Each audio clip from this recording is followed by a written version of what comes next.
Saan napunta ang pera ni Juan? Kaibigan, pamilyar ka ba sa tatlong mukha ni Juan pagdating sa paggamit ng pera? Alam mo bang may pagkakaiba sa ugaling pinansyal si Juan mahirap, middle class at mayaman? Sobrang simple lang ng mga pagkakaibang ito. Magtataka ka kung hindi lahat ng tao pamilyar dito. Mga simpleng diskarteng dahilan kung bakit ang mahirap lalong humihirap, ang middle class stressed out at walang oras, at ang mayaman lalong yumayaman. Kung matagal mo nang tanong ang mga ito, mag-e-enjoy ka sa mga facts na hinanda ko para sa iyo. Sabay nating hihipan ng mga kumakalat na outdated na information tungkol sa pag-manage ng pera ngayon. At as a bonus, titignan din natin kung may pag-asa pa ba sa panahon ngayon ang simpleng Juan na umasenso at yumaman. Halika't isa-isa natin silang tignan. Magsimula tayo sa regular na araw ni Juan Mahirap. Gigising siya sa umaga at magmamadaling pumasok sa trabaho, kung swerteng may trabaho nga siya. Madalas, contractual. Minimum wage. Minsan, less than minimum pa. Masipag at matyaga naman siya. Pagtitiisa ng traffic at ang zumpong ng boss na masungit. At pagkatapos magbanat ng buto buong araw, uuwi ng pagod. Magpapahinga para ulitin lahat ito kinabukasan. Gagawin niya ito ng araw-araw para sa kapos-saktong sweldo. Tama ka, di na ito bagong istorya. Ano nga ba ang diskarte ni Juan Mahirap pagdating sa pera? Bago ang pag-iipon para sa pangkabuhayan, madalas nauuna ang Jollibee dito, sini doon, at ang silent killer ng bulsa. Bili ng kung ano-ano, kung saan-saan, kahit di kailangan. Mga abubot. Bakit? Kasi may sale, surplus, ukay-ukay, at tiyanggihan. Minsan lang at mura lang naman. Ang kadalasang mga dahilan, bibili kahit di naman kailangan. Ang resulta, wala pang A15 o A30, ubos na ang pera. Kaya uutang na lang. Gusto naman magbago ng buhay ng mahirap na Juan, pero magpapaulit-ulit ang kalagayan niya hanggat di niya nakikitang patong-patong na gastos ang bigay ng abubot niya, na pag naipon, pwede nang puhunan sa negosyo. Pero hindi masamang tao ang mahirap na Juan. Gaya ng sinabi ko, mukha lang ng diskarte sa pera to. Marami sa atin ang dumaan din sa mentality ng mahirap na Juan, di niya ito kasalanan. Maaaring misinformed lang. Paano nga naman bukod sa di lahat nakapagtatapos ng pag-aaral, di naman tinuturo ang pinansyal na kaalaman sa eskwelahan. Madalas, ang ugali sa paghawak ng pera ay ang ugaling namamana lang. So, saan napunta ang pera ni Juan Mahirap? Dito na papasok ang tinatawag nating 1. Income at expense, at 2. Assets at liabilities. Huwag kang mag-alala, hindi economics class ng pinasok mo. Simple lang to. So ano nga ba ang praktikal na kahulugan ng income at expense at assets at liabilities? Unahin natin ang income. Ito ang perang pumapasok sa iyo. In short, income equals kita. Kapag lumabas naman ang pera, tinatawag natin tong expense. Sa madaling salita, expense equals gastos. Ngayon, ano naman ang assets at liabilities? Asset ang isang bagay kung binibigyan ka nito ng income o kita. At liability naman kung expense o gastos ang binibigay nito.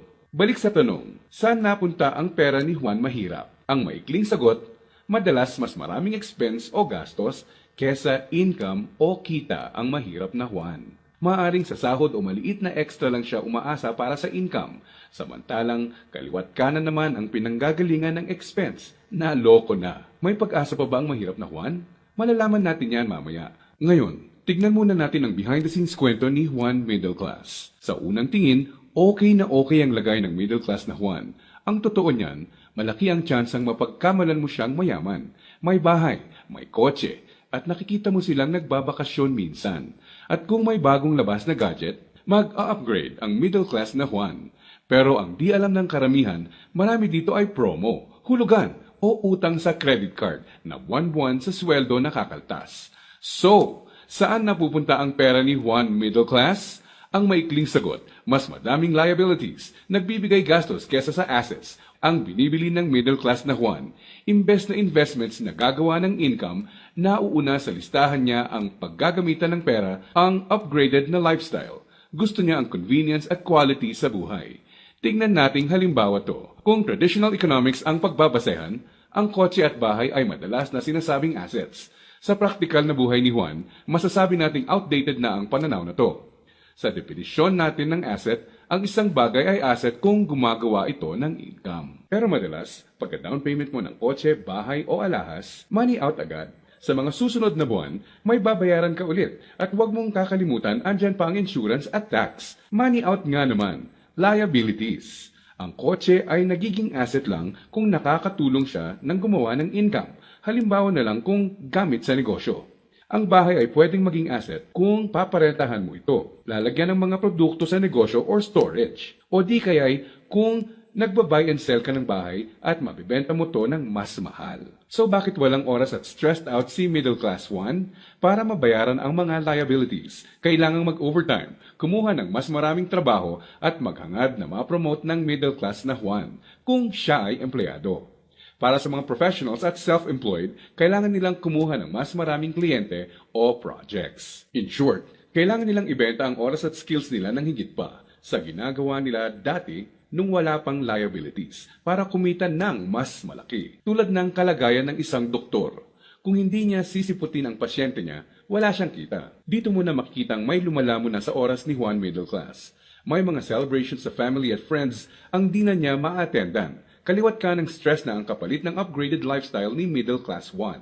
Para sa kayod kalabaw na discarding to, gugustuhin niya ng reward, tama? Kaya mas madalas na siyang mag-taxi, kahit pwede namang mag-jeep. Starbucks coffee na, dati okay na ang 3-in-1. Sa restaurant na mas madalas kakain, kahit pwede namang sa bahay. Ilang halimbawa lang ito. Sa oras na maisip ni Juan Middle Class na magnegosyo, ang kita niyang pangpupuhunan sana, pambayad sa liabilities na pupunta.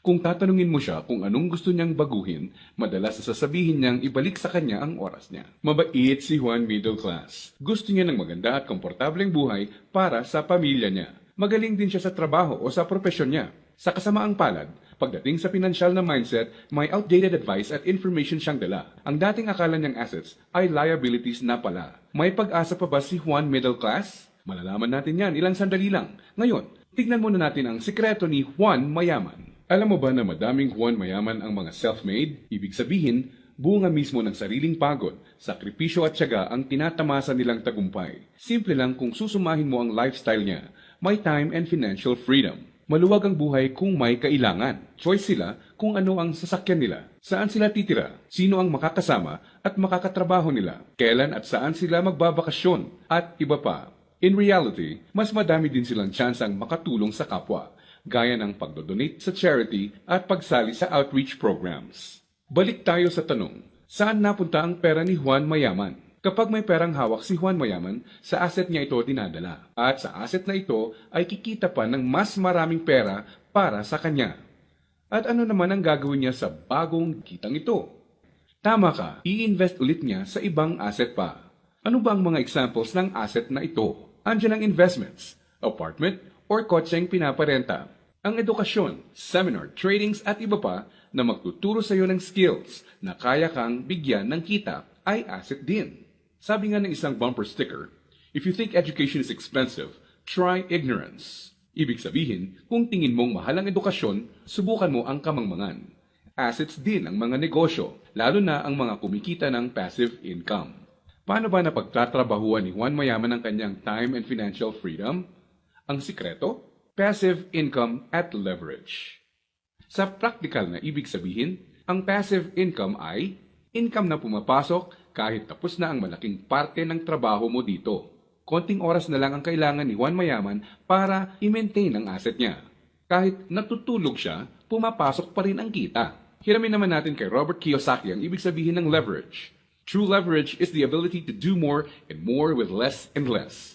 Ibig sabihin, ang tunay na leverage ay ang kakayanan na gumawa ng mas maraming gamit ang mas kaunti. Para mas madali nating maintindihan, gamitin nating halimbawa kung paano nagsimula ang isa sa mga pinakamalaking drugstore sa bansa. Marami ang nasira noong World War II. Pagkatapos nito, kinailangang mag-rebuild ng mga tao. Dito na papasok si Mariano K. Napansin niya ang mga demand sa isang uri ng antibiotic na tinatawag na sulfa drugs. Paano niya nalaman? Ginamit niya bilang leverage ang natutunan niya bilang empleyado sa isang drugstore bago pumutok ang World War II. Nung mga panahon noon na nagsisimula ulit ang lahat at kahit naman ngayon, ang taong may enough information kesa sa iba ay nakakalamang. Gamit ang 100 piso, bumili siya ng sulfathiazole tablets at kumita sa paglalako nito. Ginamit niya mga unang kita niya para bumili ulit ng mga tableta na ilalako. Hindi niya ginastos sa liabilities at abubot ang mga sumunod na kita. Nag-ipon siya at gumawa ng kariton. Ginamit niya ito para makabenta ng mas marami pa. Naging asset at nagbigay ng leverage sa kanya ang kariton. Taong 1945, nakaipon siya ng sapat na pera para ipatayo ang una niyang drugstore. Pinangalanan niya itong Mercury Drug. Ngayon, kahit natutulog si Mariano, may humigit kumulang 900 na branches na at 11,000 na empleyado ang mga nagtatrabaho para sa kanya. Leverage. Dahil dito, pumapasok pa rin ang passive income sa kanya. Pwede mong gawin ang ginawa niya. Gamitin mo ang pera mo sa pagsisimula ng pagkakakitaan. Andyan lang sa tabi-tabi ang mga negosyong kayang magbigay ng passive income at leverage sa iyo.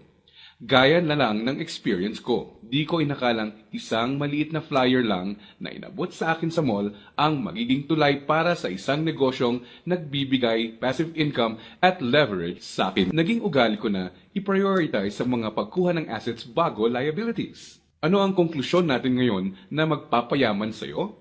Intindihin mo to, hindi lang ang pagkakaroon ng pera ang nagpapayaman sa tao. Para hindi ka matulad sa 70% ng lotto winners na lalong nagiging mahirap dahil sa maling diskarte sa pera. Dapat, alam mo kung paano at saan gagamitin ang pera pag nagkaroon ka nito. Dahil sa internet, mas madali nang maghanap ng negosyong simulan sa maliit na capital at pwedeng palaguin para bigyan ka ng passive income at leverage. Ang importante, kailangan mo silang hanapin. Kailangan mong maging open para tumingin-tingin at kumuha ng idea at pag nakakita ka, pag-aralan at i-research mo to. Nandyan lang sila. Kailangan mo lang bigyan ng chance ang sarili mo na maging in the know. Ibig sabihin, kapag andyan na ang pagkakataon sa harap mo, alam mong di mo dapat palagpasin to. At sa pagkakakitaang papasukin mo, ipunin mo lang ang income mo. Gamitin mo to para palaguin pa ang assets mo hanggang ang kita ng assets at negosyo mo kahit di mo na directly pinatatakbo ay nagbabayad ng bakasyon, gadgets, kotse at bahay ng pamilya mo. Gaya ng mga self-made na Juan Mayaman, kaya mo itong simulan. So, si Juan Mahirap, unang binibili ay ang mga abubot. Si Juan Middle Class, unang binibili ay liabilities. At si Juan Mayaman naman, unang binibili ay assets.